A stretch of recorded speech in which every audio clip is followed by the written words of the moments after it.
I've been wanting to talk about this game forever.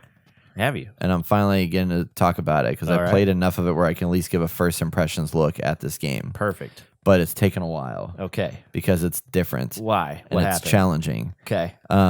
Disco Elysium. And as always, if you enjoy this content, make sure to like and subscribe and bang that bell because we know you want to. Bang it! This is a game that is from the creators called Zao. The team behind it is a very small indie studio. They have, I think this might be their first game, but I could also be completely wrong about that. But either way, Disco Elysium, we have an interview with them actually on youtube.com/theinnergamer where we chatted with them about the game at one of the, was it PAX? It was South by. South by, yeah. South by. It had a different name back then too. The game? Mm-hmm. Are you sure? Yep. It was. I had to go in and change our video that we had to fit that. Oh, what was the name before? If you go watch the video, it's actually on the trailer. Or it's on the video, but I don't know what it was. Crazy. Yeah, because I used the original footage they had. Okay, interesting. Yeah. Wow, yeah. That seems to be a common thing because there's another indie game we've been following that we saw at South by and actually donated to them to get the game and help them out on Kickstarter. And they changed their name recently. So. Oh, really? Okay. Yeah. Huh. Well, the company was founded in 2015 in Ukraine, and this game is unlike anything I've really played before. It is so the general gist of it is you play as a detective who literally wakes up and is drunk and doesn't know what happened. You're a detective in the city of Revachol, and the goal of it is to solve this open-ended case in a unique urban fantasy setting or get lost exploring the city in a groundbreaking blend of isometric RPG and hard-boiled cop show. So that's like the basic gist of it on the website. But at its heart, what you're doing is there's a very deeply rooted RPG system in this game and a very deeply rooted story, choose your own adventure kind of experience. And both of those two things make it one of the most unique games I've played, but also one of the most difficult ones to grasp because the combat is very light if there is any combat. I haven't encountered combat yet, but I know you can acquire and equip guns and things of that nature. But a lot of it is you are somebody who is conversating with other people using text-based chat.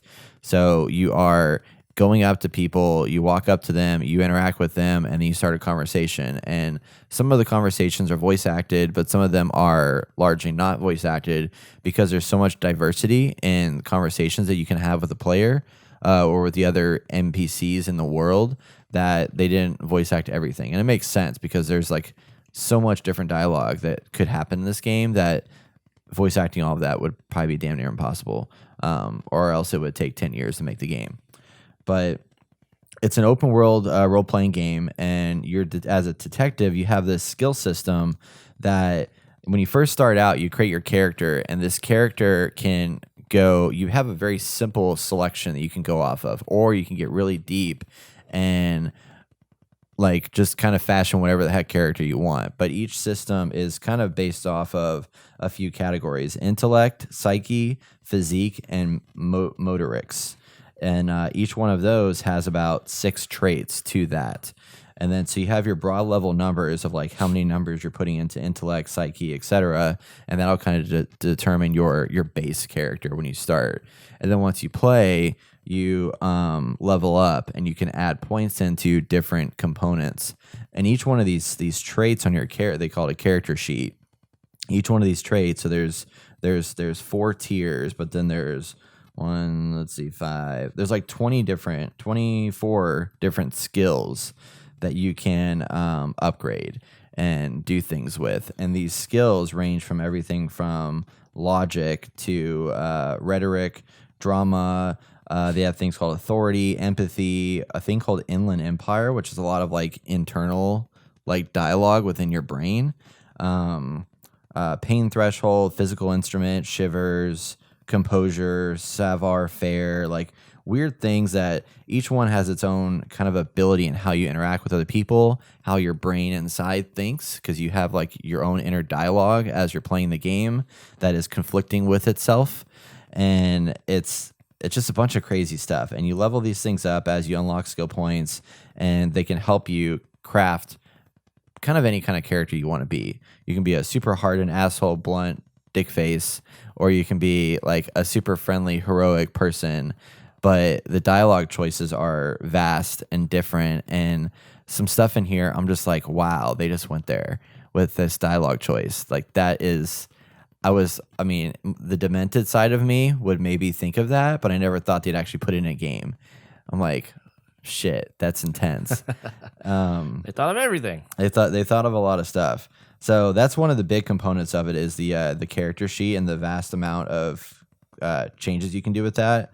But then everything you do in the world, like you go up and talk to somebody and you have different options you can choose from. And then once you like start a dialogue tree and have that conversation, that grays out, but you can go deeper into it, and you have this check system that they call it's called Metric, and it's an RPG system which is actual role playing. So whenever you go up to somebody, based on the skills that you have and how much you've leveled up those skills, you're essentially rolling the dice and doing a check to see if, like when you do a stealth check or whatever in D&D, this exists here for every one of those 24 skills. So if you're using that skill in a conversation, you're rolling the dice to see if you checked yes or no. If you have a success, then it gives you more dialogue options and more abilities to carry that conversation forward. But if you don't have that skill leveled up enough yet, you either have to complete quest objectives to get more information, or you just fail that and then can't unlock a whole dialogue tree that could happen with this person. So what you're saying is replayability is very high. It is. I've played 4 or 5 hours of this game, and I've died 5 times.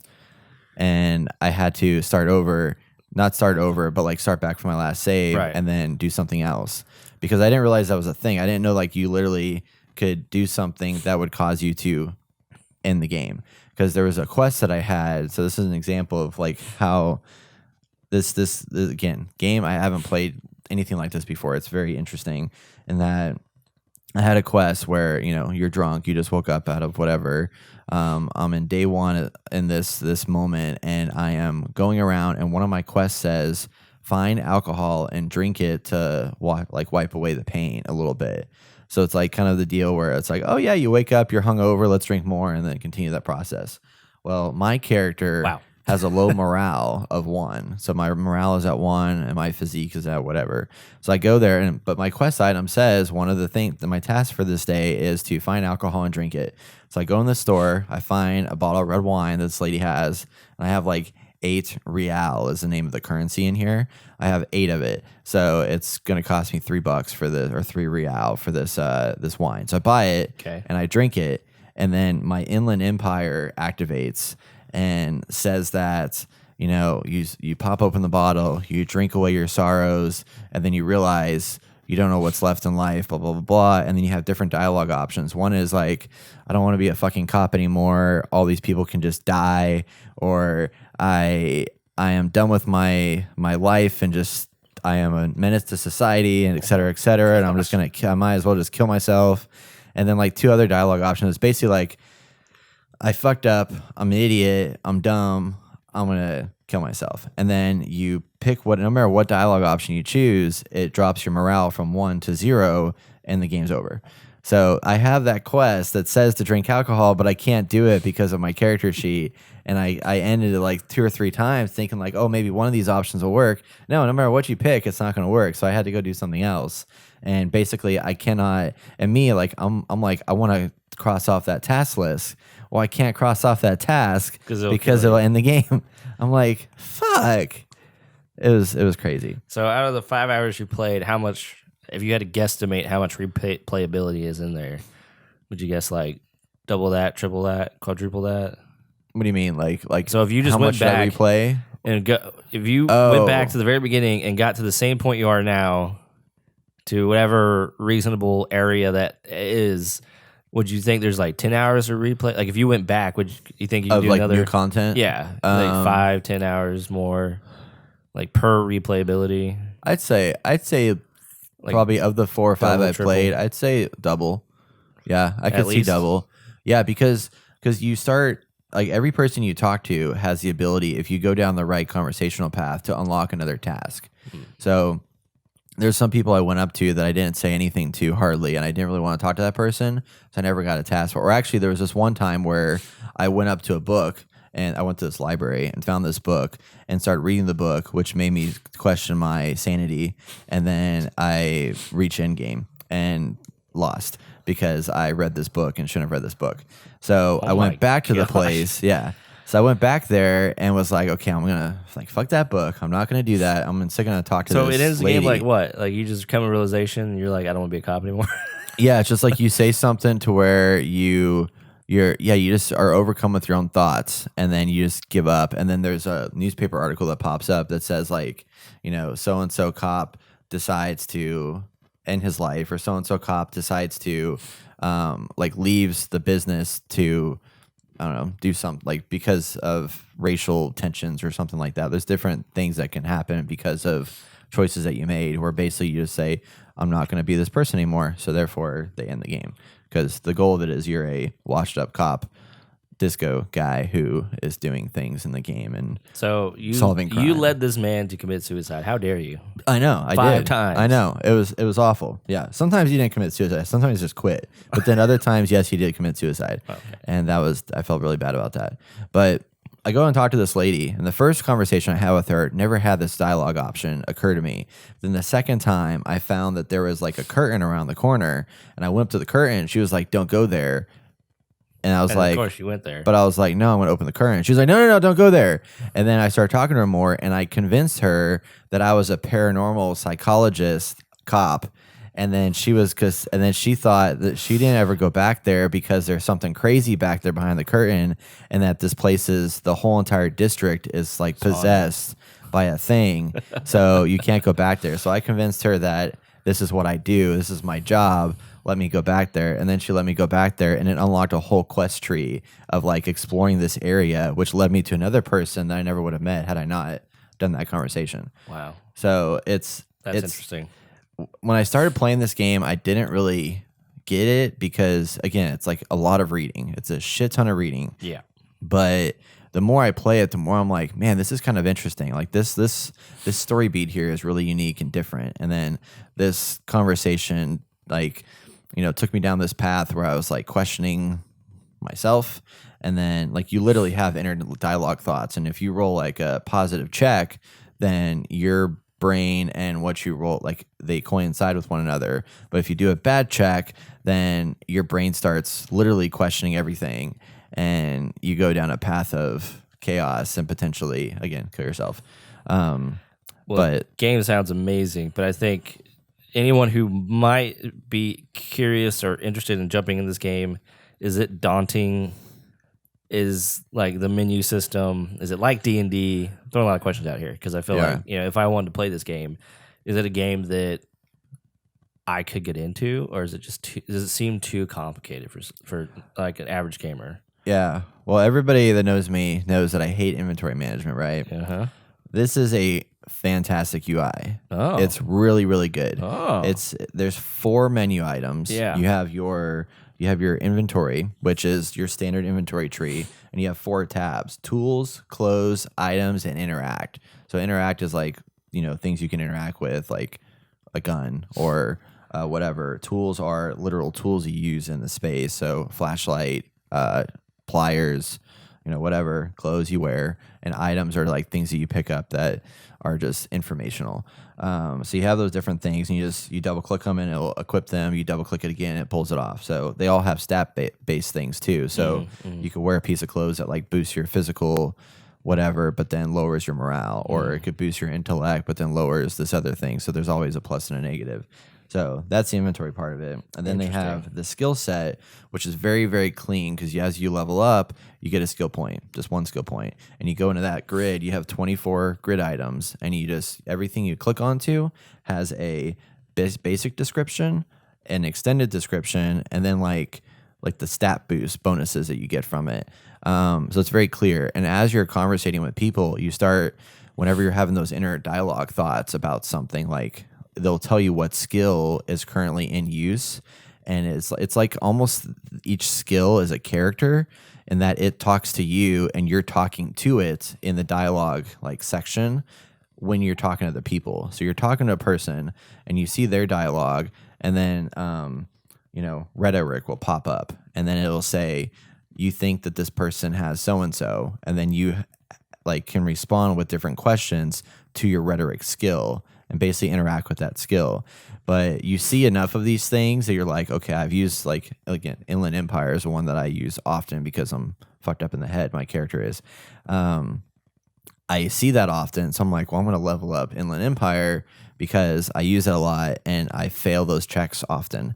So you keep that in mind. But it's very straightforward in that sense. And there's another thing in there called the thought cabinet that as you Brett, sorry, too deep. I can't get deeper. Jeez. I know it's trippy, but as you find people, you can unlock thoughts. So like one concrete example is I talked to this guy named Machine Head, and he doesn't like me and doesn't trust me, and even though I'm a cop, he won't let me get past him to go to this area to like investigate more of this crime. So he's talking about this whole race war and racial tensions and stuff like that, and race theory or something of that nature. Advanced race theory is what it's called. So he's like, if you can talk to me more about this, then I may let you pass. So then that opens up an option for me to put in my forefront of my brain the thought of advanced race theory. So I basically equip this thought and have to achieve skill points to level up that thought to the point to where I can then internalize that thought. And then now it's part of my psyche. And then I can then use that knowledge that I developed by thinking through the game to then advance, like give me certain boost perks and stuff like that with these characters. So once I upgrade advanced race thought, I have a knowledge of that to where I can talk intelligently with it with Machine Head, and then hopefully he'll let me through. But then I had to play like 2 hours of the game before I could then go back to him because I was internalizing that entire time. So that's like basically it's like another skill upgrade tree or like a character trait tree. But the way that they present it is these thoughts that you're internalizing that I thought was just a really clever mechanic. I haven't played this game, but it feels daunting. Yeah. Again, I mean, it's just like if you can get past the reading, and I think the first couple hours are kind of a slog, but it just opens up. Like now I've gone to the point where things have opened a lot, and I'm starting to see these different mechanics that are just anything is possible with what you're doing with this. And as I've read more about things that happen later on, I'm like, holy crap. Like I have quests where I need to sing karaoke. And then I have quests where I had one where I had to like try and like get this guy and this girl to like fall in love again. And then turns out she thought he was a creeper. So I was screwed. So then I had to figure out what to tell him to get him to be on my good side, even though he was about to be super upset that this girl thinks he's a creeper and they work together. So that was really weird conversation. And just a whole number of things that are just, I don't know where these people came up with all this stuff because there's just a lot of contextual stuff here. Yeah, it's an indie team. It's crazy. So, well, side note, what used to be called No Truce with the Furries. That's what it was. Okay. Yes. Yeah. I like this name better. Yeah, I do too. Yeah. I do too. Shorter. But I mean, the name makes sense. But yeah, I think that was just too much to fit into a name. Yeah. Too much. Huh. I wonder what that's all about then. Yeah. That's the Furies, cool. I think that's like your inner demons type thing. Yeah. It's cool. And then the illustrations in this, like, it's an open world and everything is like very, very heavily illustrated and there's a lot of detail, but it's just like isometric. So you're just looking at it from one perspective, but it's like painted worlds and they look really, really nice. Yeah. Like I was very impressed with the visual style of this game. That's awesome. Yeah, simple mechanics. Like I can literally play this like one-handed, and just like use my mouse and just like click around and stuff. Yeah. Because it's double click to move your character and all that stuff. So it's pretty easy in that regard. Right. Yeah, I'm really liking it. I'm gonna play some more and probably talk more about it next week and hopefully get about 10, 15 hours into it. But I don't know how long the game is, but I could see it being pretty. It can be as long as you want it to be. Because like technically, I've already lost the game 5 times, but. I'm still going in there, and you save often. Basically, is my best suggestion to people. But I don't know. I hope they bring this out on consoles because I think console players really deserve a chance to play this game, because it's very capable of being on consoles, and it's very, very interesting and well designed.